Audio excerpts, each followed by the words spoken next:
자, 안녕하세요. 북스카페 여러분. 자, 오늘은 저번 시간에 이어가지고 이 몽골 제국 관련된 내용을 진행을 해볼게요. 아니, 몽골 제국 넘어가기 전에 이제 여기에서는 이제 몽골 제국의 이제 출현 배경부터 쭉 얘기를 하고 있는데 이 몽골족들이 이제 어떻게 성장했는가 이걸 좀 볼게요. 자, 몇 페이지 펴보시냐면요. 그 보충 자료 381페이지 펴보세요. 이 몽골 제국이 원래 몽골 지역에 있었던 게 아니죠. 이 몽골 평원에 있었던 지역은 세계 아니라 원래는 이제 그 흥학령 지대인 우룩한 그 상류에 거주했어요. 이거 오늘날 말하면 내몽골과 그 북만주 일대에 있었던 그 부족들이고요. 원래는 몽골시라고 했어요. 이 당나라 때. 근데 이제 이 북만주 내몽골 이때 이제 몽골족들이 요 그 오늘날 몽골 평원이 이동하는 계기가 됐던 사건이 생겼는데 이게 뭐냐면 위구르 왕국의 붕괴죠. 9세기 때 이 키르키즈의 공격을 받고 위구르 왕국이 붕괴됐어. 예. 그래서 이제 이 몽골 평원에 있었던 투르크 계통의 민족들 있죠. 이 투르크 계통의 민족들이 요 사건을 계기로 해가지고 이제 조금씩 서진을 하게 돼요. 그래서 이 몽골 평원에 있었던 투르크 계통의 민족들이 없어지니까 그 자리를 누가 이제 들어오게 되냐면 오늘날 이제 그 북만주 일대에 있었던 부족 달단 그러니까 이제 그 역사서에는 그렇게 표현되는 그런 민족들이 들어오게 되는데 그 중에 한 민족이 이 몽골족이에요. 예. 그래서 몽골족은 원래 이제 부유한 한류산 부근에 거주를 하고 주로 수렵 채집했던 민족들이에요. 그러다가 이제 이때 몽골 평원에 있는 오노, 케돌라, 투라 산강 유역에서 초원지대를 이동하면서 그 종전의 수렵채집 경제에서 벗어나서 유목 경제로 이제 옮겨지게 되죠. 그러면 이 몽골족의 이제 사회 조직을 볼게요. 자, 이건 뭐 몽골족의 사회 조직뿐만 아니라 그 당시 이제 그 몽골평원에 있었던 여러 부족들 얘기 하는 거죠. 참고로 몽골은 그 몽골 부족 그 몽골평원에 있었던 한 개 부족이었죠 처음에.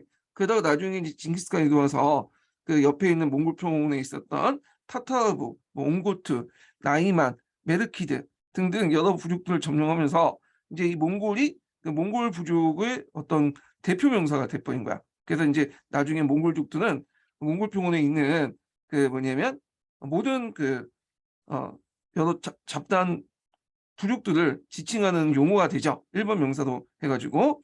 자, 하여튼 몽골족의 사회 조직을 보면 개별 유목가구였던 아일, 그 다음에 아일이 모여서 모였던 오복, 그 다음에 키리에인데 이 키리에가 이제 뭐냐면 오복들이 모여갖고 하는 부족단이거든요. 예. 그래서 이제 그 소부족단이라고 보시면 돼요. 그래서 보통 이제 이동할 때는 이 키리에 중심으로 이동을 해요. 키리에라는 것은 이제 의미 자체가 그 바퀴란 뜻이야. 바퀴. 예. 그래서 보통 이제 유목민들이 쭉 이동을 할 때 한 곳에 이제 딱 그 수경을 하게 되잖아요. 정착을 해서 그때 잘 때 외부의 적을 방비하기 위해서 이렇게 그 자기의 이제 가지고 있는 마차를 둘러쳐 바퀴처럼. 그래서 이걸 이제 이 단위가 키리에거든요.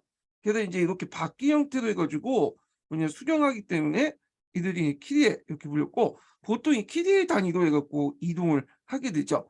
그 나중에 이제 그 징기스칸의 정복 전쟁을 볼 때도 요 바퀴살 형태로 이렇게 진을 쳐가지고 공격하는 것들이 되게 많아. 방어하거나.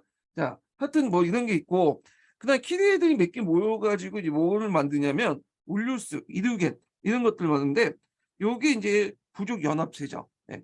그래서 우리가 이제 알고 있는 뭐 타타르부, 몽골부, 뭐 옹고트부, 나이만부, 메르키부 그러니까 이런 것들이 되게 울루스예요. 그 울루스라는 용어는 뒤에 이제 뭐냐면 몽골족들이 이제 그 대제국 발전할 때 어, 자기 나라를 지칭할 때 사용하죠.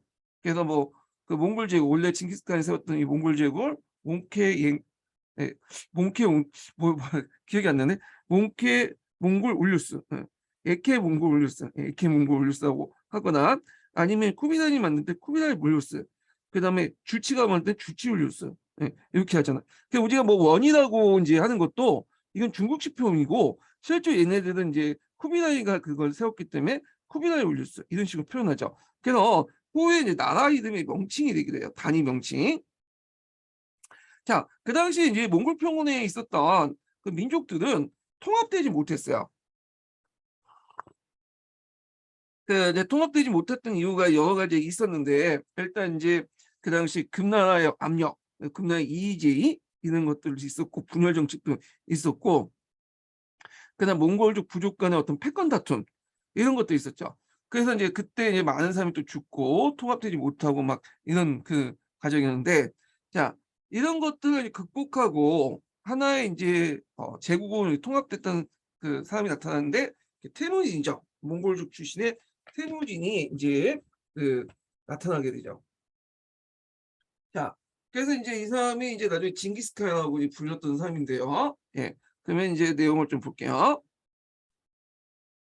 자, 그럼 몽골 제국이 이제 출현한 배경을 보면, 일단은 약탈문의 공동 분배 제도. 예, 보통 유목민족들은 약탈을 이제 하면 그걸 공동으로 분배를 하잖아요. 이런 것들. 그다음에 자사의 언용주의, 예, 몽골의 간습법에 영향을 받고, 그다음에 이게 제일 중요하죠. 강력한 군사력이에요. 그래서 가볍고 강한 활, 당군과 그다음에 타고난 기마술. 특히 이제 몽골 같은 경우에 기병이 상당히 뛰어나죠. 얘들은 밥만 먹고 이제 하는 게 말 타고 노는 거기 때문에 상당히 기마술이 뛰어나. 그래서 몽골족 같은 경우는 키도 작고 등치도 작아요. 그래서 얘네들이 뭐 그 보병을 하거나 뭐 1대1로 이게 뭐냐 말을 내 갖고 싸우면 그렇게 강하지가 않아. 근데 일단 말을 타면요 상당히 강해. 예. 그래서 말을 타면서 뭔가 이제 칼이라든지 활이라는 걸 다루면서 이제 하죠. 그래서 이 기마술이 상당히 뛰어나다. 이런 것도 기억을 해두고요. 그다음에 천호제 조직 같은 거 있죠. 천호제는 예전에 유목민들 조직에서 이제 보통 보면 10단위로 끊어지죠. 10, 100, 1000. 이렇게 이제 하는데, 요 기본적인 틀은 뭐냐면 계승한 거죠. 근데 좀 다른 게 뭐냐면, 유목민들이 조직들 가는 되게 이렇게 나눌 때 그 혈연이나 부족에 따라서 나눠져. 근데 이제 또 유목민들 그 몽골족들은 이런 것들 안 하죠. 얘네들은 이제 비현실적인 요소, 부족을 따라서 이제 군대를 편성하는 게 아니라 비효율적인 어떤 그 요소에서 구성이 되죠. 그래서 이제 몽골족 징기스칸에 충성하는 사람들 천호장, 만호장 이렇게 이제 뭐냐면 지를 주고, 이들이 이제 탈부족적 군대를 이끌게 되는 거죠. 그러다 보니까 이제는 부족장에게 충성을 하는 게 아니라 징기스칸에 충성하는 부대로 이렇게 만들었다. 이 천호제가 그렇죠. 유목민을 1000호씩 나누어 각기 1000호장을 맡기고 그 안에 100호장, 10호장을 임명했다. 그리고 부족장이 아니라 실력자, 인위적으로 집행했다. 그래서 군사적 능력이 있거나 그 다음에 징기스칸의 충성 정도에 따라서 이렇게 진행을 했다. 그 다음에 이제 캐시라는 게 있는데, 캐시는 칭이 돼요. 그래서 이제 천호나 만호의 자제들을 데리고 와서 일종의 자신의 친위대를 만들어요. 예. 그래갖고 얘들한테 여러 가지 대우를 또 해주죠. 그리고 이제 또 인질군 성격이 있는데, 만약에 이제 천호와 만호가 딴 마음을 뭐냐면 품을 경우에는 자기 자식이 캐시에 있기 때문에 그렇게 할 수 없죠. 괜히 또 반란이 끼면 죽을 수 있잖아, 자기 자식이요. 그래서 이런 것도 있다. 그래서 이제 천호제와 캐시를 바탕으로 또는 이런 당궁, 뭐 기마술 이런 걸 바탕으로 해서 이렇게 강력한 군사를 얻었고요. 근데 여기 좀 눈여겨 제가 착한 이제 하약은 제외시켰는데, 요 하약은 몽골 초창기 때 확장할 때 크게 이제 했던 건 아니야. 하약 무기는 예전에 한번 얘기했을 거야. 하약 무기를 처음으로 사용했던 나라는 송나라죠. 송나라가 이제 유목민족인 수련민족인 기병들 격퇴하는 과정에서 사용했는데, 근데 그때 하약은 크게 효과는 발휘하지 못했어요. 왜냐하면 하약은 원거리에 있는 적을 격파할 수 있지만 장점이 있지만, 그 당시 하약은 연발 사격이나 이런 것들이 안 됐어요. 그래서 뭐 대포에다 이제 뭐냐면 하약을 집어넣고, 그걸 이제 하약 자체가 이제 지금처럼 격발해 갖고 대포가 이제 격발 자격탄이 아니라 여기에다 이제 쟁겨놓고 거기에 뭐 돌이라든지 그다음에 조단탄이라든지 그다음에 이제 이런 이제 그 큰 세막다기 뭐 이런 것들 있죠. 이걸 이제 발사시키기 폭발력을 이용하는 거거든요. 물질적인 어떤 그것을. 그래서 물질적 그 폭발력을 이용해서 타격을 주는 거지, 오늘날 같이 뭐 딱 가갖고 대포알이 맞아갖고 터지는 이런 화학적 에너지를 갖고 이제 했던 건 아니에요. 그리고 이제 그러다 보니까 쟁기고 이렇게 발사하는 속도가 상당히 느릴 수밖에 없거든요. 그래서 이제 효과적으로 사용하지 못했다는 거죠. 근데 이제 이걸 본 이제 원나라가 이제 한번 이제 송나라 군대하고 뭐 싸우다 보니까 이거 괜찮거든.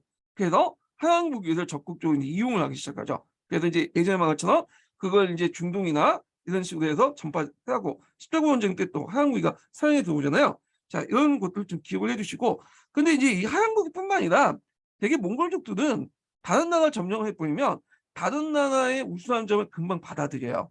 그리고 항복한 군대들 또 자기 부대로 뭐냐면 통합해갖고 앞에 전위 부대도 내세우죠. 예, 그런 것들이 또 뭐냐면 원나라가 순식간에 제제국을 건설할 수 있었던 이유예요. 예, 그래서 원나라 원래 몽골족들은 이제 평원전을 싸우다 보니까 공성전은 좀 약하죠. 근데 공성전은 이제 금나라나 송나라 치면서 익혔고, 그 다음에 우리가 몽골족 하면 잠깐 잘못된 편견을 갖고 있는데 수군에 약하다. 수군이 없어서 뭐 수전에 약하다. 뭐 이렇게 있잖아요. 얘네들 맨날 말 타고 평원만 살다 보니까 수전에 약하다고 했는데 그 당시 몽골이 고려 말기 때 들어올 때는 6차 때부터는 직접 자기가 수군을 데리고 와요. 네, 수군. 그리고 나름대로 이제 그 수군도 물론 몽골족이 아니지만 되게 남성 병사들이나 이런 한족들로 구성됐기 때문에 수군이 약하다는 건 좀 그런 것 같아. 그래서 하여튼 이런 것도 이제 뭔가 몽골족이 확장할 수 있었던 배경이었다. 이렇게 보시면 될 것 같아요. 거기다가 이제 이스람 상인들의 지리적 정보. 그래서 이제 그 당시 몽골 원정 과정에서 이스람 상인들이 그들에게 많은 정보를 줬죠. 여기 치면 어떤 게 있고 뭐 없고 뭐 여러 가지 정보를 얻고, 또 이스람 상인들은 또 뭐가 능하냐면 재정이나 이런 회계에 능하죠. 그러다 보니까 이제 주로 몽골이 그 지역을 정복할 때 이스람 상인들 재정 관련하는지 행정 관료로서 이제 많이 이용을 하죠. 예. 그래서 이제 이런 내용들 좀 기억을 해주시면 될 것 같고요. 그리고 이스람 상인 입장할 때도 여러 명한테 그 세금을 내느니 통행세 내느니 한 명한테 내는 게 낫겠죠. 예. 안정된 질서 아래. 그래서 이제 이스람 상인들이 몽골 원정에 많이 도움을 줬다. 물론 이 몽골이 항상 이스람에게 호의적인 건 아니죠. 적대적일 때도 있었어요. 예, 이란국이 이제 올 때 초창기 때는 이스람 사원 불태 없애고 막 그랬잖아요. 예.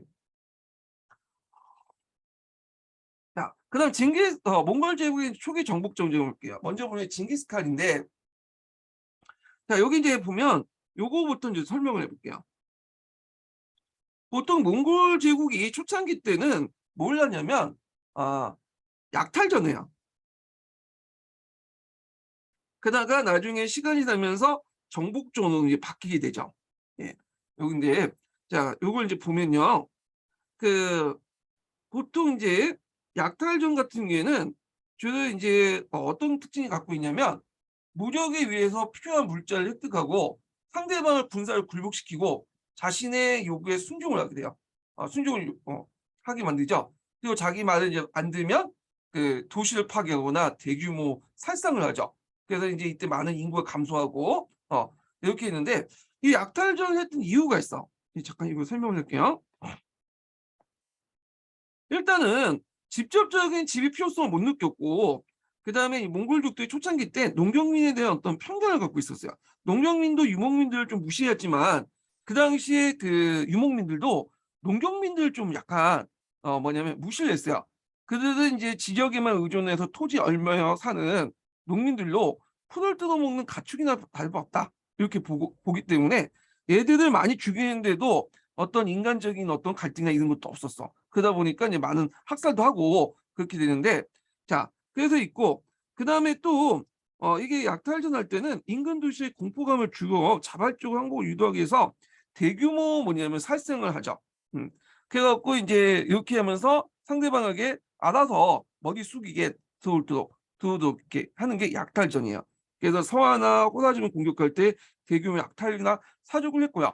우리나라도 고조 때 이제 고조가 그 7번에 거쳐서 이제 뭐냐면 공격해 왔잖아요. 그래서 대개 1차에서 5차 원정까지는 주로 이게 치고 빠지는 약탈전 형태로 했다라는 거죠. 약탈전. 근데 이게 시간이 나면서 뭐냐면 뭘로 바뀌냐면 약탈전에서 정복전으로 바뀌어. 이게 이제 대충 오고타예요. 물론 이제 전쟁마다 꼭 이게 적용되지 않지만 거의 대부분 오고타이 때 이제 그게 이제 바뀌게 되는데, 자, 여기에서 이제 그 정복전에 이제 왜 바뀌냐? 이건 뭐냐면 그 이제 약탈전 같은 경우에는 요게 약탈하고 그냥 다른 지역 가버리거든. 정복할 생각도 없어. 지배할 생각도. 근데 가만히 생각해 보니까 이게 비효율적이야. 그 오고타이 때는 이제 그 당시 이산 상인이라든지 이산 관료라든지 그 야율초제 같은 사람들 있죠. 야율초제 같은 이런 이제 뭐냐면 이 사람 거란족이지만 하여튼 그 당시 북방에 살고 있던 어떤 한족 문화에 영향을 받은 지식인들이 참모를 이렇게 하게 돼요. 오고타이나 이런 쿠비나이 칸에. 그래서 설득을 하죠. 예. 이 사람들 죽이고 빼앗는 보다는 여기에 장기적으로 이렇게 지배를 하면 효율적으로 더 많은 수치를 할 것이다. 그래서 이제 이게 이 생각을 듣고는 이게 맞다 생각을 하게 된 거지. 그래서 이제 약탈전에서 정복적으로 바뀌었다. 그래서 장기적인 지배와 수탈 목적으로 파괴 약탈 행위를 자제하고요. 현지민을 보호하면서 체계적인 징수 체계를 마련했다. 그래서 장기 지속적인 약탈 구조를 만들었다. 그러니까 그냥 10개 있으면 10개 다 뺏는 게 아니라 10개 중에 한두 개만 뺏고 8개, 9개는 먹고 살도록 하죠. 그래야지 뭐 10년, 20년, 100년 동안 지배를 할 수 있잖아요. 그래서 이제 이런 식으로 해서 지배 구조가 바뀌었다. 이렇게 좀 기억을 해두시면 될 것 같아요.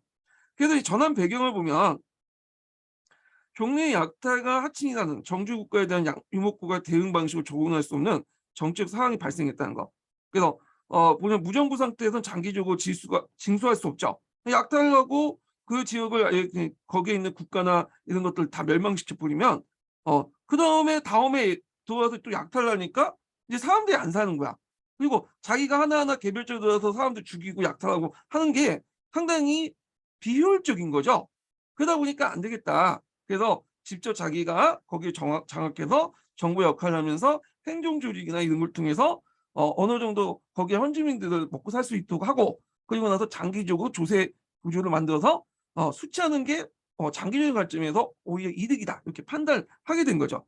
자, 거기다가 정복 전쟁으로 전환을 부추긴 이념을 제공한 문화적 중개자들 등장했다. 아까 이제 이 중개자 역할들은 되게 보면 아랍 상인들, 이슬람 상인들이나 그다음에 중국적 어떤 지식인들 이런 것들이 영향을 받았던 사람이죠.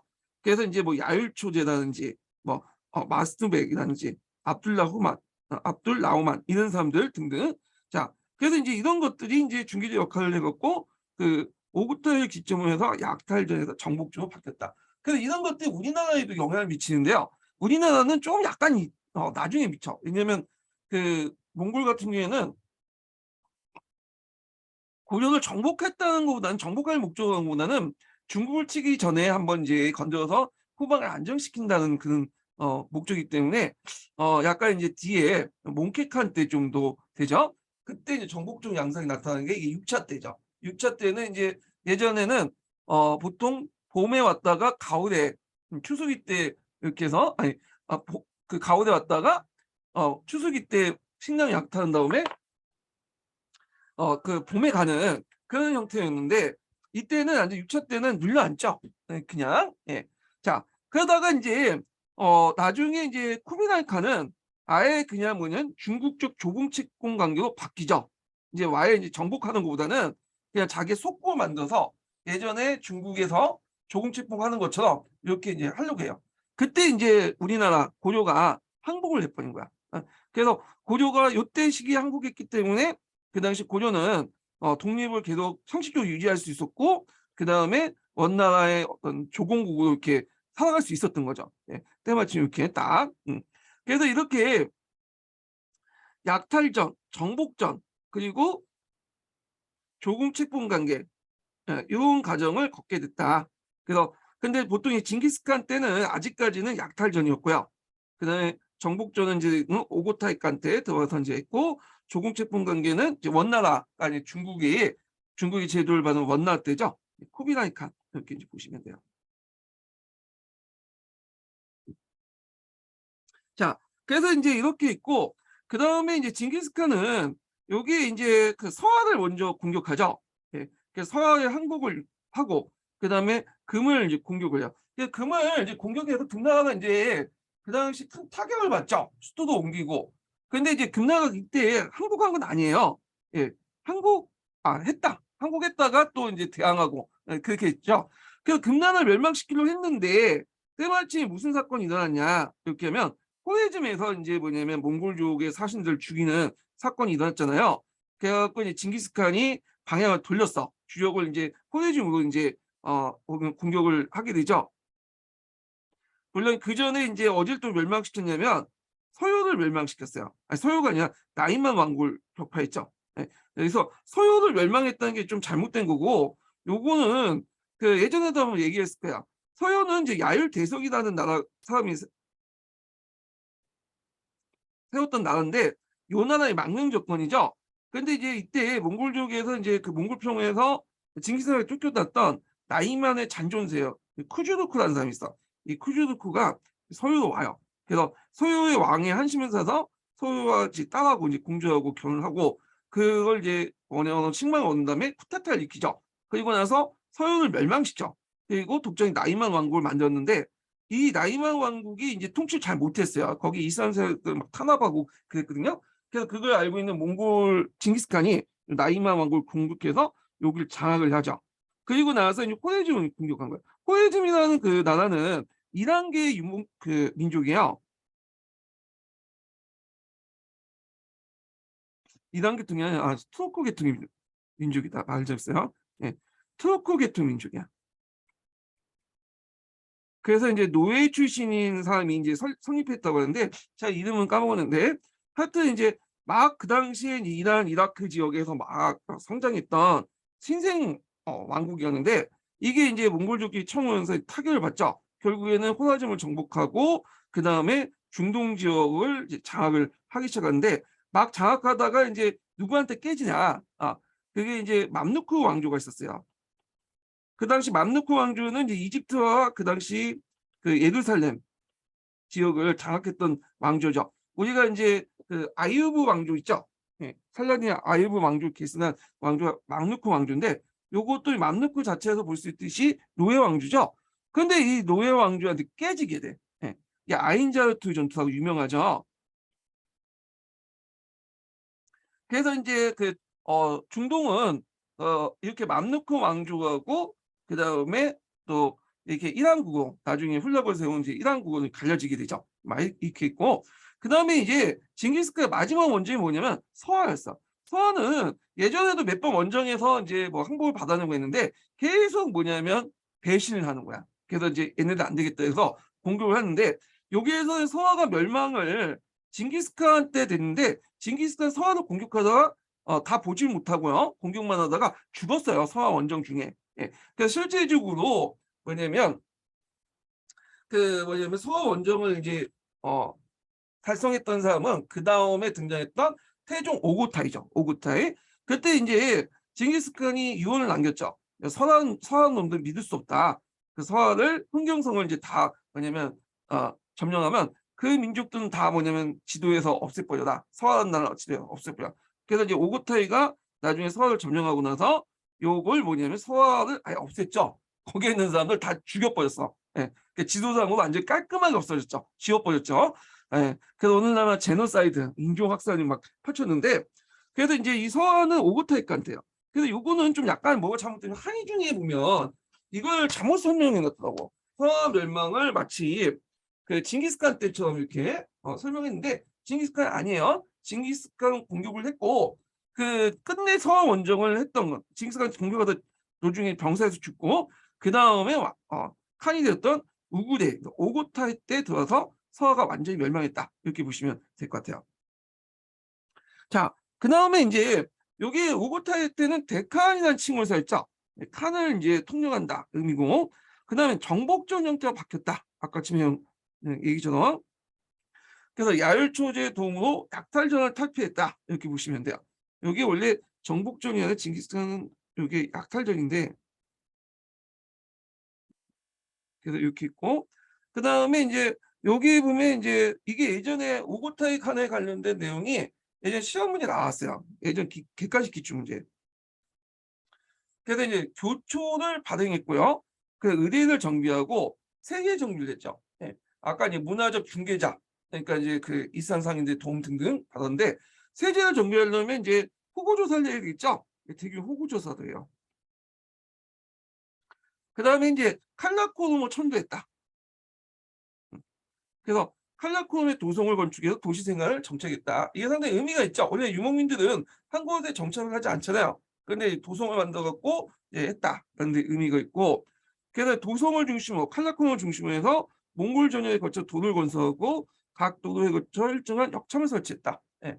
역참 설치를 했던 게 이제 뭐냐 우구데이 칸이다. 이렇게 보시면 될 것 같아요. 예. 그래서 이제 이 내용도 좀 기억을 해주시고요. 그 다음에 이제 여기는 없지만 그 당시 이제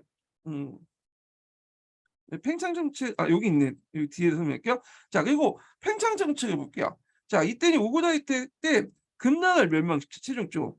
그래서 이제 중국의 하북 지역을 이제 점령하고, 금나라 멸망시킬 때 여러분들 알다시피 송나라와 연합했죠, 남송과. 그 다음에 이제 고려를 정복했다.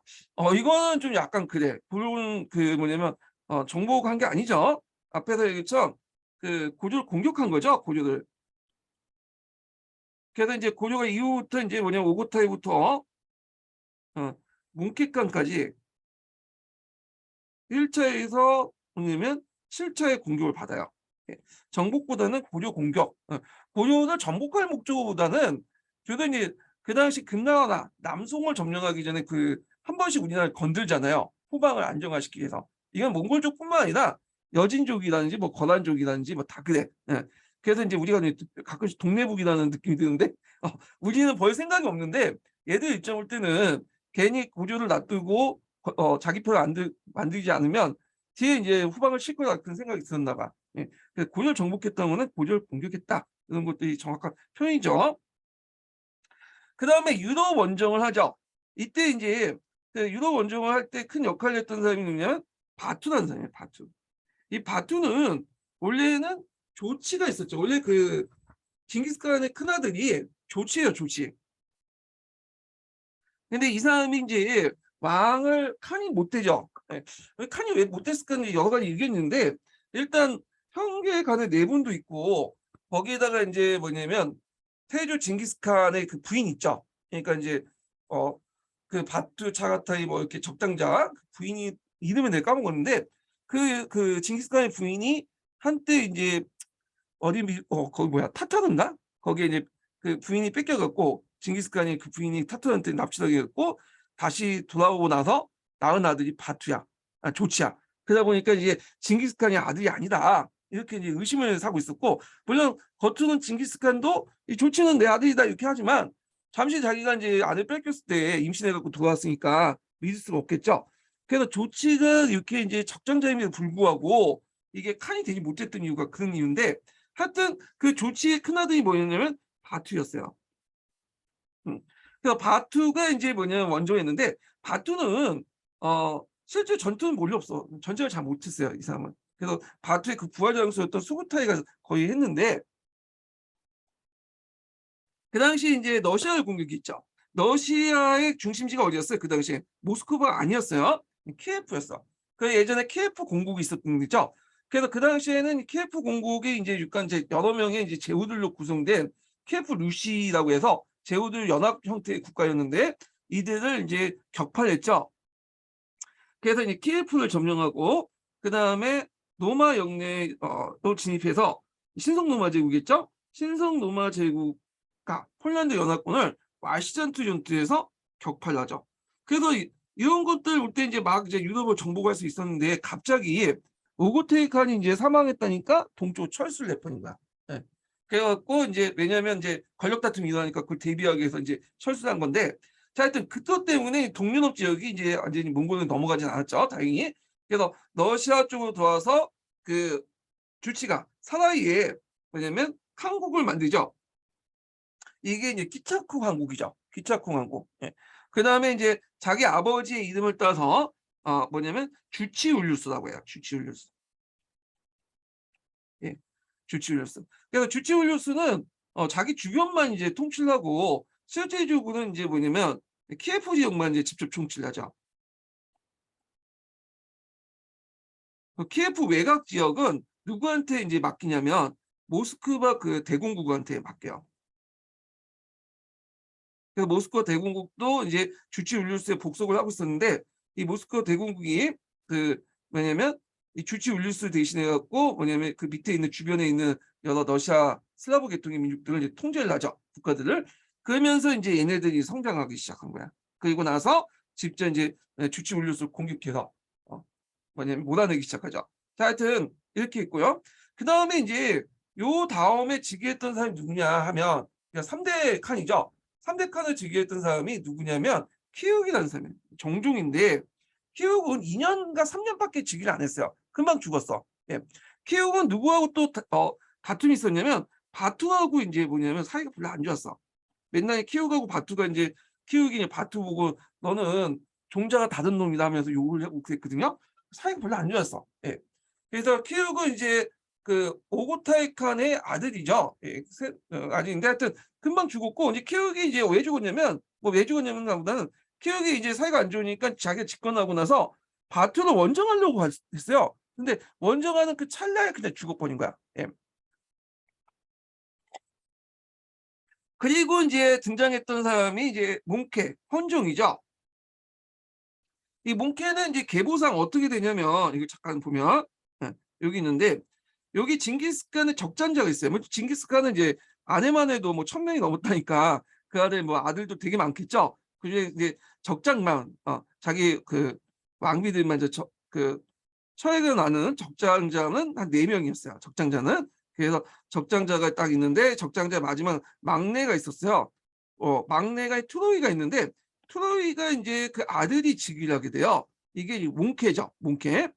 그리고 이제 뒤에 즉위한 세조쿠현도 몽케의 동생이죠. 그다음에 훌라그 있죠. 이란고를 세운 또 몽케의 동생이고 다 이제 트로이의 아들이야. 그리고 이제 나중에 세조쿠비랑이라고 대립했던 아리베케도 트로이의 아들들이고 그래서 이후부터는 트로이 계통이 이제 뭐냐면 뭐냐 몽골을 계승했다 이렇게 보시면 될 것 같아요. 그리고 나머지 이제 애들은 이제 차카타이는 차카타이 항국이 세워지고요. 차카타이 항국. 그 다음에 오고타이는 또 오고타이 항국을 세웠는데 나중에 오고타이 항국은 이제 이 차카타이 항국에 통합이 돼버리죠. 이렇게. 하여튼 이건 좀 나중에 좀 얘기를 하고 그래서 이제 다시 돌아가면 이 몽케가 즉위를 하는데 이 몽케는 이제 대원정을 하게 돼요. 그래서 이제 대원정 보면 일단은 이제 쿠비라인에게 남중국 오늘날 이제 그 남송이죠. 남송과 그 일대를 점령하려고 해. 그래갖고 일단 티베트과 토번 사천성을 공격하고 남송을 우회 공격하기 위해서 운남이나 이런 걸 데리고 이제 멸망을 시키죠. 그리고 이제 그 뭐냐면 샴 지역에 가서 이제 크메르족을 몰아내고 슈구타이 왕국. 샴이라는 건 오늘날 보면 타이 같아. 타이. 타이에서 들어가서 크메르 왕국이 그 당시 타이를 점령하고 있었거든요. 나중에 좀 얘기했지만 그리고 나서 이제 타이족들이 이제 중심을 해갖고 수구타이 왕국이 건설됐다. 수구타이 왕국은 그 건설하는 과정에서 원나라의 도움을 많이 받았어요. 몽골 쪽에. 예. 그리고 이제 안남의 쩌낭조를 이제 공격을 했는데 이 쩌낭조가 이제 제대로됐냐? 안 됐죠. 예. 그래갖고 이제 이 쩌낭조가 이제 그 후에 3번 공격했어. 3번. 근데 오히려 격파당했다. 음, 요거. 이건 뒤에 이제 제가 중국 살 때 좀 얘기할게요. 자, 그리고 이제 이렇게 있고, 그 다음에 이제 서아시아에서 훌라구를 파견했죠. 훌라구를. 자기 동생 훌라구를 파견해서 바그다드를 함락했고, 그때 바그다드에 이제 무슨 왕조가 있었죠? 아바스 왕조가 있었죠. 이 아바스 왕조. 아바스 왕조 그 칼리프가 말을 안 들으니까 그 바그다를 점령하고 나가서 거기서 대규모 이제 또 제노사이드, 킬링필드를 막 했고, 그리고 셀주크 투르크도 이제 멸망했죠. 그러니까 셀주크 투르크가 그 당시 셀쿠크 아니에요? 셀주크죠? 아바스 왕조를 정치적 보호해 줬잖아요. 그래서 셀주크 투르크를 멸망시켰다. 요때 멸망한 건 셀주크 투르크 본국이에요. 본국. 그때 셀주크 투르크 분열이 돼갖고 그 에미르에 의해서 지방장관들에서 여러 이제 뭐냐면 분가들 제후국도 있었거든요. 어떤 분이 이걸 물어보더라고. 셀주크 투르크가 오스만 투르크의 관계가 어떠냐 이렇게 물어보더라고요 게시판에. 그래서 제가 이제 그 답변을 해드렸는데 잠깐만요. 여보세요? 나 지금 수업해. 강의한다고 나중에 전화해. 알았어.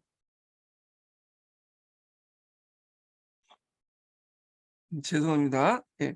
자, 그래서 어떤 분이 오스만 투르크와 셀주크 투르크 관계를 물어보기도 하고, 그래서 제가 이제 답변을 해줬어요. 그래서 셀주크 투르크와 오스만 투르크는 직접적 관계는 없어요. 같은 투르크 민족이라는 것뿐이고, 그런데 이제 굳이 이렇게 연결시켜서 이제 얘기하자면 그 봉고이 망한 후에 제후국들 중에 그 뭐냐면 오늘 아나톨리아 반도, 소아시아 반도에 있었던 국가가 제국이 뭐냐면 룸셀주크 투르크죠. 예전에 한번 제가 서양사 얘기할 때 좀 얘기했을 거야. 이 눈셀주크 투르크. 근데 이 눈셀주크 투르크도 그 이란국의 예속이 돼요. 그러다가 나중에 이제 멸망을 하거든요. 예, 몽골족에서. 그리고 눈셀주크 투르크에 또 여러 자녀 세력도 있었어. 이 자녀 세력 중에 하나가 오스만이야. 아, 그래서 오스만이 이제 커져서 소아시아에 있었던 눈셀주크 투르크의 자녀 세력들 통합을 해서 만든 게 오스만 투르크예요. 오스만 투르크. 예. 그래서 이제 있는데 예전에 그 유명한 강사분께서 무슨 오스만 투르크가 셀주크 투르크를 멸망시켰다. 말도 안 되는 역사적 왜곡도 이제 그런 강의를 했는데 잘못된 거예요, 이거. 예. 자, 그래서 이제 투르크부터 서아시아 패권을 탈취했고요. 이 몽골족은 서아시아 정복은 이슬람과 페르시아계의 결합을 가져왔다. 원래 이 몽골족이 이제 이 서아시아를 정복할 때 여기 이제 이란국을 세웠잖아요. 근데 이제 이때는 이슬람을 되게 탄압을 했어요. 이슬람을. 근데 이제 결국에는 나중에 네스트리우스교 있죠. 네스트리우스를 이제 탄압했는데 초창기 때 기독교 계통이었던 네스트리우스교를 훨씬 우대를 했죠. 게다가 이제 그 여기 통치하는 사람들이 거의 90% 넘게 뭘 믿어요? 이슬람 믿으니까 점점 이슬람화되기 시작해요. 그러니까 오히려 나중에는 이슬람을 보호하고 막 번성시키는데 큰 역할을 했던 게 그 이란국이었다. 이란국이라고 하기도 하고 이 이란국을 세웠던 사람이 훌라구죠. 그래서 훌라구 울루스라고 해요. 훌라구 울루스. 이거 이렇게 이제 보시면 될 것 같고 여기 밑에 보면 이제 4대 칸국이 있죠. 원나라 있고 오고타이 항국, 차카타이 항국, 키차크 이란국. 근데 나중에 오고타이 항국은 차카타이 항국의 분할 통합이 됐고요. 차카타이는 다시 동차카타이, 서차카타이 이렇게 해서 이제 뭐냐면 또 분열되죠. 예. 자, 그래서 이제 있고 그러면 이렇게 이제 몽골이 왜 이렇게 순식간에 정복을 해갖고 이제 했냐? 그걸 이제 정복 정치 배경을 이제 좀 보고 그다음에 칸 계승 분쟁을 좀 얘기해 볼게요. 왕위 계승 분쟁을 보충자를 좀 보자.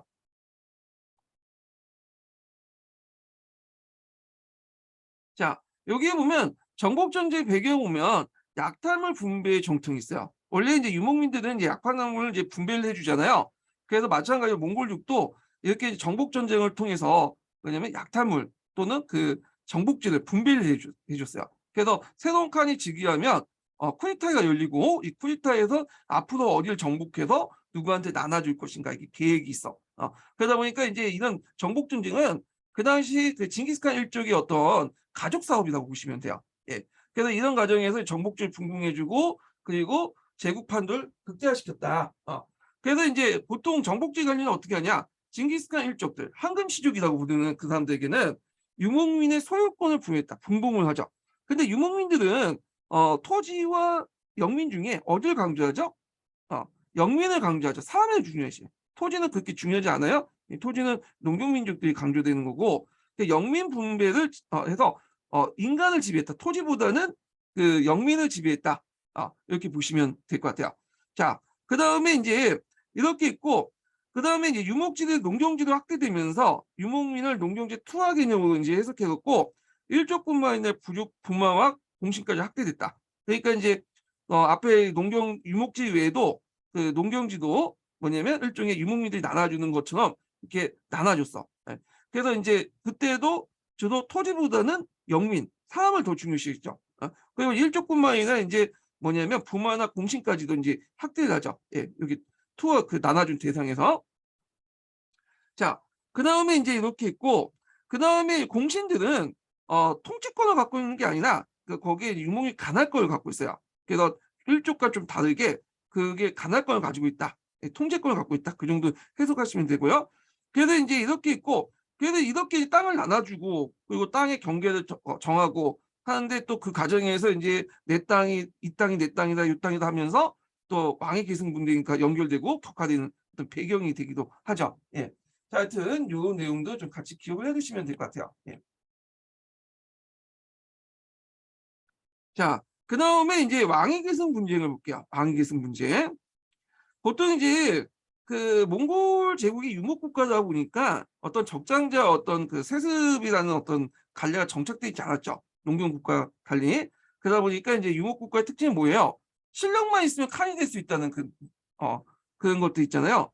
그런 이제 정통이 있고, 그다음에 아까 처음에 말한 것처럼 땅 문제도 있고 분봉 문제도 있고 하다 보니까 이게 이제 그 외에 그 왕위 승계 방식이 잘 안 됐어. 칸을 승계. 그래서 칸을 승계할 때마다 이제 다툼이 나오고 그랬는데, 자, 먼저 1차 대립은 뭐냐면 아까 얘기처럼 키우하고 바투의 대립이죠. 예. 그래서 키우하고 바투가 별로 사이가 안 좋다고 했죠. 그다음에 이제 여기는 이 포면적으로 이제 뭐냐면 전쟁까지 나갔죠.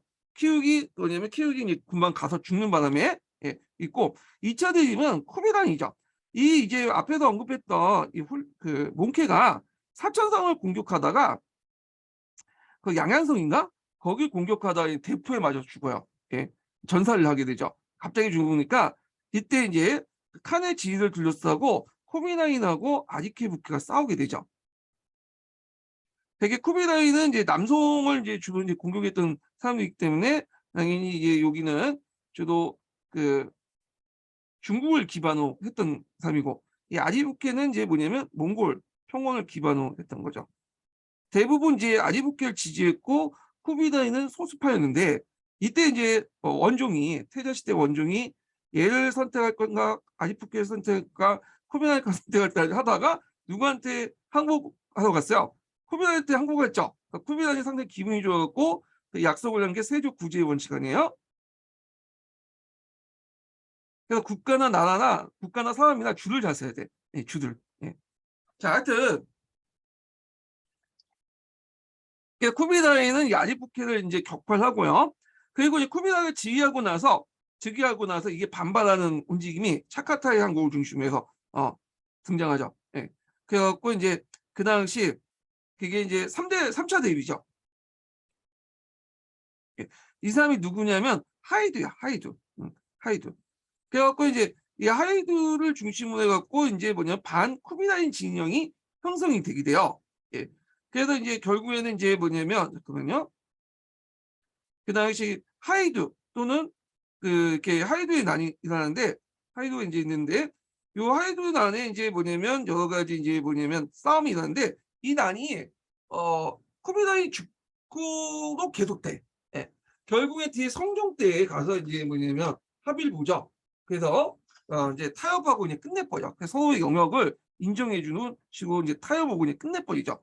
자, 하여튼 이런 것들이 세 번에 거치고 있고, 그 안에서도 이제 뭐냐면 또 자제군이란 또 네 분이 있고 그래요. 이게 큰 이제 다툼이고 그거 이렇게 설명을 했던 거고요. 자, 그다음 것들 좀 기억을 해주시고, 그러면 구체를 볼게요. 뭐 크유크는 뒤에 넘어가고, 그 당시 오구데이 가문과 투도이 가문 대립 볼게요. 이때 이제 오구데이 가문하고 4대 이제 투도이 가문이 대립이 있는데, 자, 1대 바툼이 4대 투도이 가문과 그다음에 2대 이제 자가타임이 3대 오구데이 가문이 연합을 했죠. 그래서 이 바투가 독단적으로 프리타를 개최해갖고 투이의 마가들 몽케를 즉위시켜. 왜냐면 이제 바투 입장 볼 때는 여기 이제 누구냐 키오가하고 사이가 안 좋으니까 오구타이 가문하고, 그래서 그 당시 투이의 막내 아들 몽케가 즉위한 거야. 이 몽케는 그 당시 이제 그 여기 키차크한 거 바투의 적극적인 후원하에 이제 즉위했다 보시면 돼요. 예. 그리고 즉위하고 나서 차카타이와 우구다이 가문을 대규모 수청을 했고요.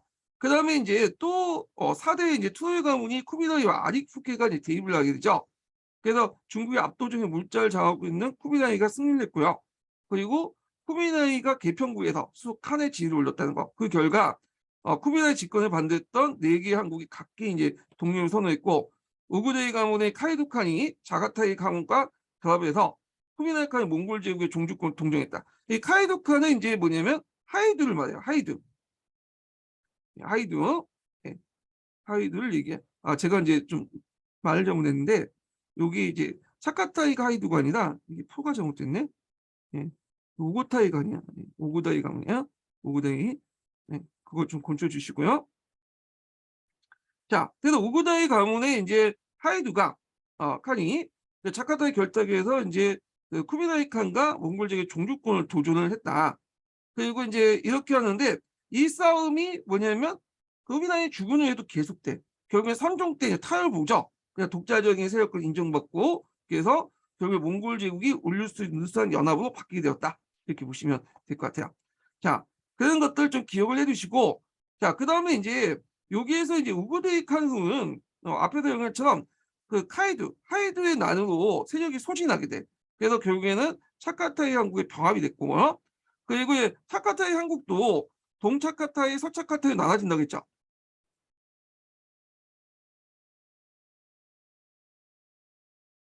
자, 그리고 이제 이렇게 분열하고 있다가 거기에서 일어난 티무르 제국이 있어. 티무르 제국이 이제 여기 차카타이라는 걸 다 먹죠. 예. 그래서 이제 먹고 거기에 속국을 만들고 이제 하는데 뭐 이렇게 있고 이란국을 보면 이란국은 초창기 때 이슬람을 탄압하고 내수교가 기독교를 보호하면서 이슬람을 악박했는데 오히려 이제 그 이슬람의 옹호자가 되어 이슬람 문화의 부흥에 노력했고 그리고 몽골 페르시아 문화가 성립됐다. 그래서 이제 그때 이제 대표적인 책이 뭐냐면 집사요. 라시드 우디의 연대기 총차 집사. 줄여서 집사라고 하죠. 이 집사는 좀 외워두세요. 이 집사는 그 몽골 역사뿐만 아니라 그 자신이 몽골 주변에 있는 그 역사까지 다 기록을 했어. 그래서 이제 이걸 인류 최초의 세계사라고 의미를 두고 있죠. 예. 그래서 몽골뿐만 아니라 중국, 인도, 아랍, 투르크, 유럽, 유대 등 여러 민족들의 역사까지 집대성했다. 네. 그래서 이제 보통 그 역경원에서 서양주의 시민적인 어떤 세계사를 비판할 때 우리가 이제 16세기 이후에 지리산의 발견 이후에 진정한 세계사가 시작된 게 아니라 이 세계사 의미가 요게 자기 주변의 역사, 자기가 인식하는 그 범위를 고려할 때 진정한 의미의 세계사는 16세기 이후의 세계사가 아니라 이미 이전부터 있었다. 예. 그리고 그 대표적인 책이 뭐냐면 라시드 우디의 집사다. 이렇게 이제 권해가 있어요. 그래서 이 집사는 좀 외워두시고 그 다음에 이제 과학자인 라시드 우디의 천문대가 결성이 됐다. 이렇게 보시면 돼요. 그 이란국은 있다가 이란국도 나중에 또 여러 제후국은 또 나눠져요. 얘네들이. 결국에 이 제국들이 지국 있다가 누가 나오죠? 앞에서 티무르 제국. 티무르가 이제 차카타이를 통합하고 나서 이란국의 자녀 세력까지 이제 통합을 하죠. 티무르 제국. 자, 그 다음에 키차쿠 항국이죠. 키차쿠 항국은 그 당시 이제 자기 모든 영역을 통치했던 게 아니라 키차쿠는 그 당시 중심이었던 키예프 지역만 지역을 통치하고요. 나머지 저쪽 동쪽 변경 지역 있죠? 북방 변경 지역은 모스크바 대공국을 통해서 통치했어. 간접 통치를 한 거죠. 그러다 보니까 이 모스크바 대공국이 점점 힘이 커지게 된 거죠. 그리고 이제 흑해 무역을 통해 이유를 독점하고 경제적 번영을 했고요. 이슬람 문화가 발달됐고 동남아시아 친교였고 이집트와 통원했다. 근데 이제 예전에도 시험 문제 였지만 티무르 제국이 이 키차코를 공격했어요. 그래서 큰 타격을 받았죠.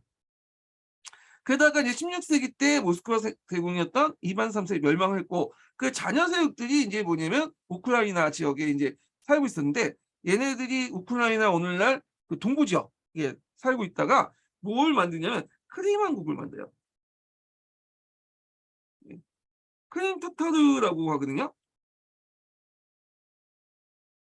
예, 크림 타타르라고 하는데 얘네들 이제 몽골족하고 순수한 몽골족이 아니라 투르크 계통하고 이제 뭐냐 호남이 됐어 얘네들이. 그래서 그 크림 타타르라는 계열 이 크림 타타르족들이 이 크림 왕국을 만든데 크림 왕국은 좀 가요. 예. 크림 왕국 가다가 나중에 이제 러시아와 오스만 투르크에서 나눠갖게 되죠. 나중에 뭐 러시아가 많이 갔는데 크림반도를 나중에 그 뭐냐면 러시아가 이제 상당수가 장악을 하거든요. 그래서 하여튼 그래서 이제 크림 왕국이 이제 그때 러시아에게 멸망을 당하죠. 예. 이렇게 좀 기억을 해주시면 될 것 같아요. 요거. 자, 그 다음에 이제 이렇게 있고, 그러면 이제 원제국 볼게요. 우리가 뭐 사국까지는 뭐 대충 앞에 있는 거를 이제 보고, 제일 중요한 게 원이니까 원제국을 중심으로 해서 한번 볼게요. 자, 원제국 보기 전에 이제 첫 번째 인증번호 알려드릴게요. 첫 번째 인증번호는 66번입니다. 예, 66번이에요. 자, 원. 그리고 원이라는 말은 이제 그 우리가 이제 원이 말하고 나서 명이 등장했잖아요. 그래서 명이 이제 원사를 뭐냐면 지필했죠. 전해 왕조를. 그래서 원이라고 이제 국명을 정해놓고 이제 얘기를 하지만 원은 그 당시에 중국식 표현이었고요. 중국식 국호였고 실제 원보다는 쿠비라인 울루스가 훨씬 더 많이 그 당시 사용했어요. 그래서 하여튼 뭐 하여튼 원이 있으니까 이 원으로 얘기할게요. 하여튼 쿠비라인 울루스라고 표현했다. 이거 예전에 동아시아 교과서에 나왔더라고요. 그래서 원은 이제 세조나 보죠. 원세조. 예. 그래서 이 세조는 이제 카리콤에서 그다음에 수도를 어디로 이제 뭐냐면 옮기냐면 북경으로 옮겨 북경. 예. 그리고 국명을 중국식 원으로 이제 기칭하고 으뜸원이죠. 중국식 연원이었던 중통을 사용했고 중국 관료제를 채용했다는 거. 그다음에 이제 왕위 세습제였는데 예전에 이제 칸이 즉위할 때는 그 쿠데타를 열어가지고 이제 추천을 하죠. 근데 이걸 폐지시켜. 그리고 남송 정벌이죠. 남송은 앞에서 얘기한 것처럼 몽케 때 했죠. 그래서 몽케 때 이제 그 당시 쿠비라인이 자기 형을 도와서 남송을 정벌했지만 잘 안 됐다가 이제 뭐냐면 요때 들어서 완전히 정복을 해요. 그래서 남성 정벌로 국가 기반이 농경지대인 중국으로 옮겨졌다. 그리고 이제 세조의 대원정 보면 고려 복속을 하고 일본의 원정을 옮겨. 그래서 이제 요때 들어서 우리나라가 조공채권 관계를 맺게 되잖아요. 일본 원정 일단 2번 갔다가 실패하죠. 그리고 몽케 때부터 이제 연결돼서 이제 보면 또 어딜 공격해요? 네, 베트남 쩌낭조를 공격하죠. 쿠비라이가 뭐 이렇게 있는데 자 하여튼 이런 이제 했다. 그래서 쿠비라이 때는 이제 어떤 특징을 갖고 있냐면 그 몽고의 대칸과 이 세조 쿠비라이가 몽고의 대칸과 그 다음에 중국의 항제라는 어떤 지를 가지고 있다. 약간 이제 당태종하고 비슷하죠. 당태종도 중국의 어떤 황제와 그다음에 유목민주의 칸이라는 지를 얻게 되잖아요. 이런 거와 비슷하다. 이렇게 보시면 될 것 같아요. 자, 그리고 이제 남송 정벌을 해갖고 어떤 또 의미가 있냐면 중국 역사상 북방민족이 전 영토를 처음으로 점령했어요.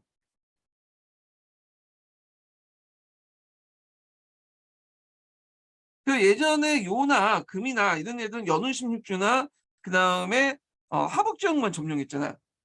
그런데 이제 원나라 때 처음으로 이제 이렇게 딱 이렇게 보시면 될 것 같아요. 그 여기에서 이제 빠진 게 있는데 여기에 또 뭐냐면 이제 그 살아있는 이제 중국 사회에 보면 이 쿠비라이 칸 때 그 운하를 정비했다고요. 운하를 정비했다. 강남과 강북을 연결한 운하를 정비했는데 그 이후에 북경천도하고 연결돼 있죠. 북경은 이제 원나라 때부터 계속 이제 수도였잖아요. 금나라 때도 수도였고. 자, 근데 이제 문제는 그 당시 남송하고 이제 금이 갈라졌을 때 운하가 막혔죠. 왜 막혔어요? 남송이 북쪽으로 더 이상 수송할 필요 없잖아.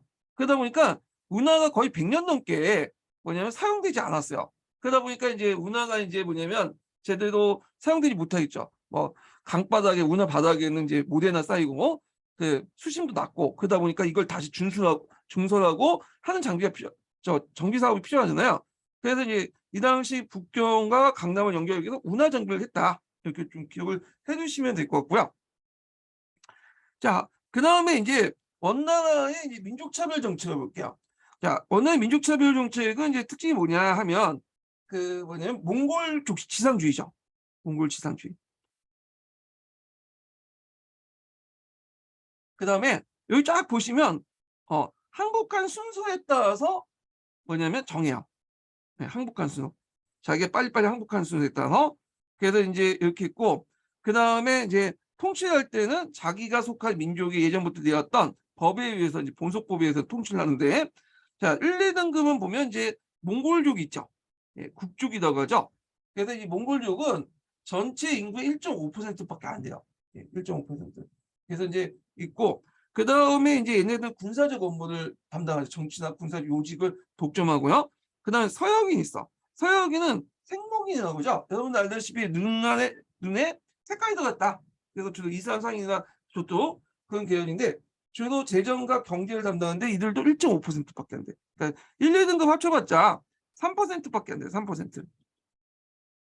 그래서 3등급은 한인인데 한인이라는 건 예전에 그 뭐냐면 금나라의 지배를 받았던 하복 지역의 이제 한인들 얘기하죠. 예. 금송이라고 하는데 예. 그래서 하복 지역의 한인들 얘기한다. 그래서 이 한인들 범위에는 우리가 생각하는 한족도 있지만 그 바레인과 고려인, 여진인, 거란족 이런 사람도 다 포함되어 있어요. 그리고 맨 이제 이 3등급이 한 14% 되고 맨 이제 마지막 계급이 4등급 남인이죠. 예. 남인은 남성 시대 때 강남인들 얘기해요. 예. 남성 때 강남인들을 주로 한인을 한다. 이게 좀 거꾸로 됐네. 만자, 남성의 한인, 여진인과 거란인은 여기 3등급이에요. 예. 수정해 주시고. 자, 그래서 이제 이 남성인 그 한인은 남성의 한인들은 만자에서 천대를 받았어요. 예, 천대를 받았어. 근데 얘네들이 이제 전체 인구의 몇 퍼센트냐 하면 83%예요. 83%. 그리고 문화적으로 경제적으로 제일 뭐냐면 그 선진적이죠. 문화적으로 발달돼 있고 경제적으로 가지고 있었잖아. 근데 얘네들 뭐냐면 천대를 한 거야. 자, 그러다 보니까 이제 불만을 가질 수밖에 없겠죠. 예, 그래갖고 나중에 이제 원난 말기 때 홍건쟁이 난 같이 반란이 많이 일어난 곳이 어디예요? 강남이죠. 그리고 강남에 명나라가 이제 여기에서 나와서 원난을 그 쳐부셨잖아요. 그럼 배경이 되었다. 이걸 좀 기억을 해주시면 될 것 같아요. 자, 그 다음에 이제 그 관리 임용을 올게요. 대개 보면 이 관리 임용 고위직 관료들은 이 문벌주의에 입각해갖고 몽골인들이 다 장악을 했어요. 지방의 요직이나 중앙에. 그리고 이제 과거제도 이제 중단했죠. 중단을 했는데, 근데 이 과거제 중단했다고 해서 이제 중단했다가 다시 부활해요. 예. 그래서 이제 구 이제 뭐냐면 인종 이후부터는 다시 부활하는데, 이때 과거제 부활에 큰 공헌을 했던 사람이 그 우리나라 관련되는데 충성원이라고 하더라고요. 그래서 이제 예전에 한국사 능력 검증 보면 우리나라 고려인들이 그 몽골 과거 제도 과거 시험을 봐서 많이 합격했다고 그래. 근데 뒤에 얘기했지만 과거제는 그렇게 이제 중요한 시험은 아니었어요. 관리 임용 시에는 요 당시는. 그래서 친인척의 항시를 충성하는 가문의 사람을 관리에 등용했다. 그래서 폐쇄적인 관리 선발 방식은 관료의 질을 하락시키고 제국 통치를 어렵게 했다. 그러면 얘네들이 이제 어떻게 이제 했나? 저 보면 고급 관료하고 이제 하급 관료로 나올 때 고급 관료 정관, 하급 관료 수정관이라고 하죠. 그래서 보통 고급 관료는 의문제, 세습제, 추천제 이런 것들. 의문은 이제 여러분들 알다시피 이제 자기 아버지가 뛰어나면 이제 그 밑에 있는 애들 이렇게 세습하는 그런 거와 연결돼 있죠. 예. 이 추천도 자기끼리 추천하는 거야. 예. 문벌주의 입각해서. 그래서 이렇게 정통리 문벌 개념과 달리 되게 이런 사람들은 어떤 사람들이 하냐. 이 문벌주의가 정통리 우리가 생각하는 문벌주의가 아니라 몽골주의과 친인척 관계가 되게 중요해요. 그 기존 가문이 아니라. 그리고 또 하나가 중요한 게 뭐냐면 근각의 유무가 중요해. 근각이란 건 뭐냐? 저도 이게 뭔지 몰라가지고 한번 찾아봤거든요. 그래서 그 중국의 역사를 보니까 이게 있더라고요. 근각은 뭐냐 하면 그 당시 이제 몽골이 중국을 점령할 때 도와줬던 그 인연들 있죠. 네. 그래서 그 인연들 되게 중요한 거야. 그래갖고 주로 이제 그때 몽골을 점령할 때 도와줬던 생목인들 가문. 그 다음에 한인세우도 있었어요. 강북 지역에 이제 그 자체적인 군대를 가지고 있다가 몽골족들이 쳐들어오니까 몽골족이 협력해서 군대를 이제 빌려줘 같이 정복사고를 했다. 그런 사람들은 이제 뭐냐면 있는데 그래서 근각은 예전에 정복전쟁 때 인연이 있는 가문들 출신들 얘기해요. 이 근각. 그래서 근각의 유무에 따라서 한인과 생목인들을 등용했다. 이런 고급 관료로서 하급 관료 볼게요. 하급 관료들은 이제 주로 그 보통 남인들이 많으니까 남인들하고 직접적으로 이제 소통할 수 있는 사람이 필요할 거 아니에요. 그래서 되게 남인들을 이제 그때 개방을 하는데 근데 이제 어떤 식으로 하냐? 아까 과거제가 있잖아요. 우리 과거제는 원나라 때 실시를 했는데 이게 본래 실시하지 않았어요. 예. 그리고 이제 과거제 문제점이 뭐냐면 민족적인 어떤 민족별 커터제를 실시했어. 민족별 할당제. 그래서 이제 뭐 몽골족은 4분의 1. 그 다음에 뒤에 이제 생목이는 4분의 1. 한인은 4분의 1. 그 다음에 뭐 이렇게 그 남인은 4분의 1. 이런 식으로 뽑는 거야. 자, 그러다 보니까 이제 어떤 문제점이 있어요? 평등한 것 같죠? 근데 아까처럼 이제 민족 구성을 볼 때는 몽골족하고 생목이는 2.5, 2.5밖에 안 되는데 얘네들은 뭐예요? 거의 83%잖아. 그러니까 기회가 박탈된 거야. 불평등한 거죠. 예. 그리고 과거에 합격했다고 해서 국법 간직에 임명한 것도 아니고 되게 과거에 학교 간 사람은 하이직에 임명 안 하잖아요. 고위직 관료들 임명하잖아요. 그러다 보니까 그렇게 많이 또 실실하지도 않아. 뽑는 숫자도 적고. 그러다 보니까 대부분 이제 남인들은 과거를 포기해 버리고 안 봐요. 예. 그러면 이제 하이직까지 어떻게 뽑냐? 요 과거제 활동에서 이렇게 들어온 게 아니라 대부분 그 이혼 세공제라는 그걸 이용해요. 예. 이혼 세공제 서리 출신의 서리 예전에 이제 세습직을 하거나 아니 이혼 세공제는 뭐냐 과거보다도 좀 낮은 그 시험이야. 간단한 시험 990. 그러니까 우리 시험 따면 취재 간단한 시험을 통해서 뽑아버려. 예. 남인들 그래서 이들을 이제 수종관 임명을 하는 그런 정책을 했다.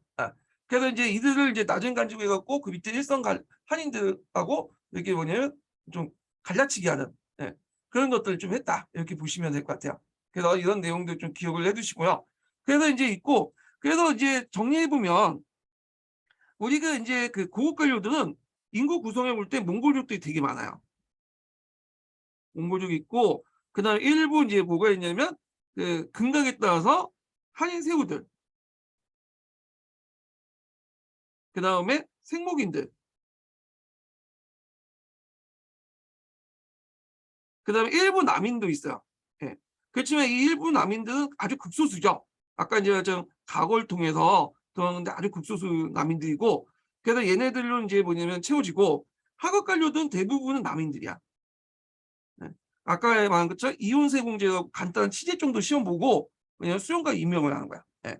그래갖고 이제 이렇게 계층별로 이렇게 민족별로 이렇게 해서 그 관리 임명하고 또 한인 안에서도 일부는 좀 또 그 근각에 따라서 이제 한인 세우도 임명하고 그 고급 관료 임명하고 그다음에 각을 통해서 또 남인도 아주 극히 일부하고 대부분 남인들은 또 이렇게 수용관 임명하고 그래서 이 민족 차별 정책을 시켜서 한인 계층도 분열시켰다. 일부 남인들 한인 계층들 상당히 우대하면서도 대부분 한인 계층들이 차별하는 그런 것들을 했죠. 예.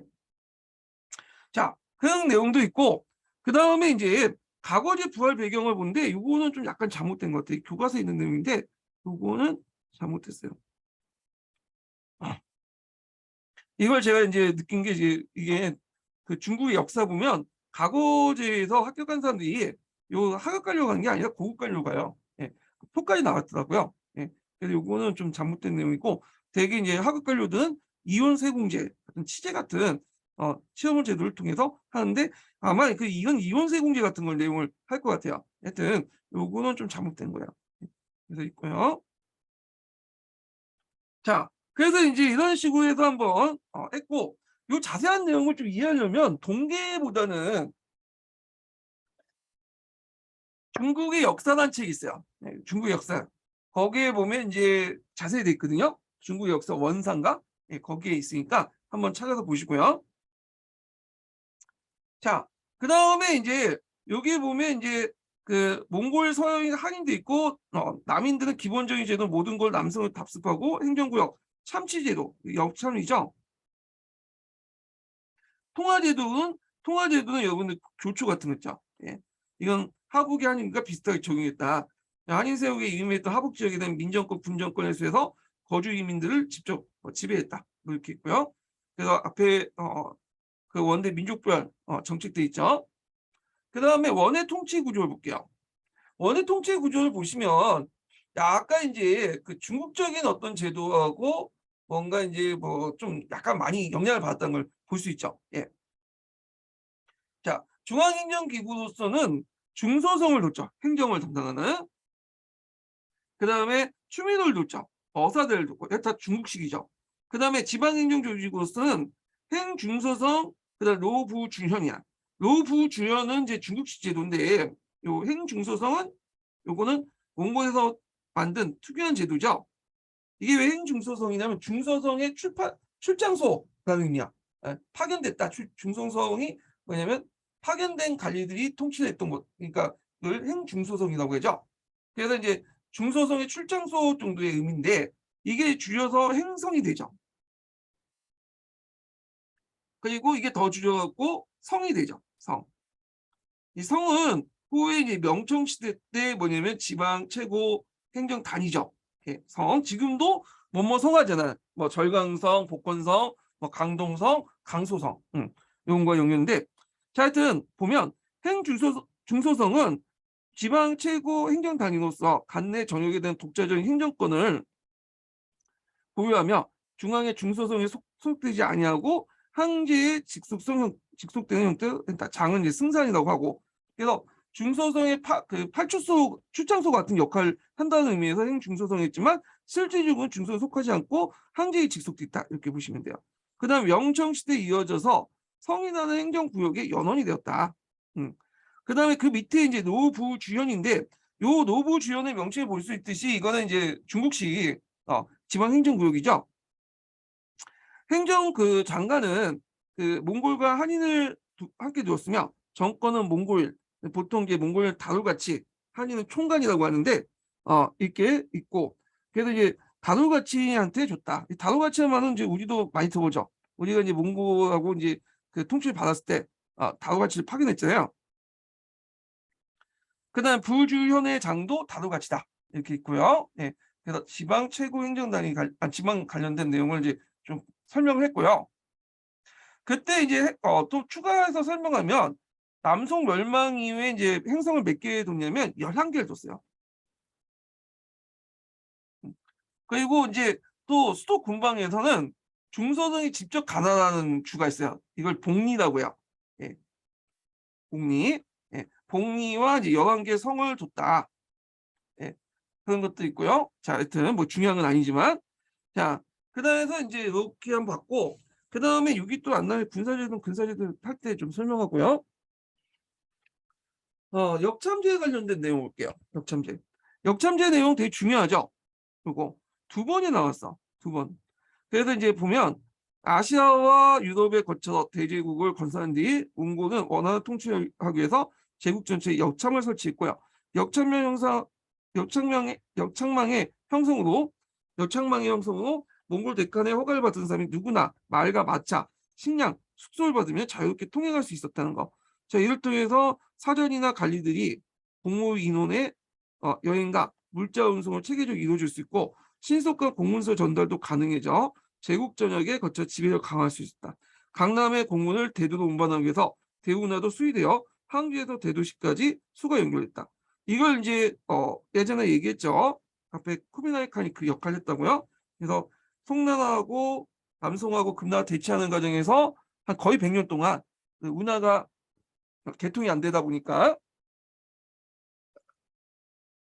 운하가 망가졌잖아요. 예, 그래서 준설 작업 다시 하고 해가지고 복구를 시켰고요. 근데 이거 역참제도 왜 집었는지 모르겠는데 일단 자 역참은 유참과 수참으로 나눠지고 전국에 참지가 있어서 중앙과 지방에 뭐냐면 교통을 원했다. 참지라는 곳은 이제 역참 중간 중간에 있는 이제 뭐냐면 쉴 수 있는 곳이죠. 예, 역을 말하죠. 예. 역참이나 뭐 참지나 그 동일한 말이에요. 동일한 말은 역참을 참지라고 해요. 그 역참과 역참을 연결하는 것을 역참제라고 하잖아요. 역참제. 그래서 이걸 육참, 수참 이렇게 나누고 이 역참 자체는 이제 참지라고 또 하죠.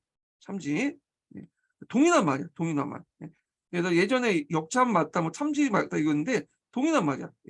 그래서 이런 내용도 좀 기억을 해두고 자 군사제도 볼게요.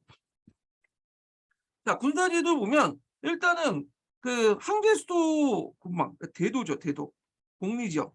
복리지역은 몽골군 정예 부대가 이제 지키고요. 그다음에 탄마치군이 있어. 탄마치군은 뭐냐면 이게 몽골족도 좀 있지만 이 안에 탄마치국은 그 몽골 평원에 있었던 여러 부족들이 있었잖아요. 예, 뭐 타타르구라든지 뭐 등등 이런 부대들이 탄마치군이야. 탄마치군. 그다음에 항군은 이제 한인 군사들, 강북 지역의 한인 군사들이죠.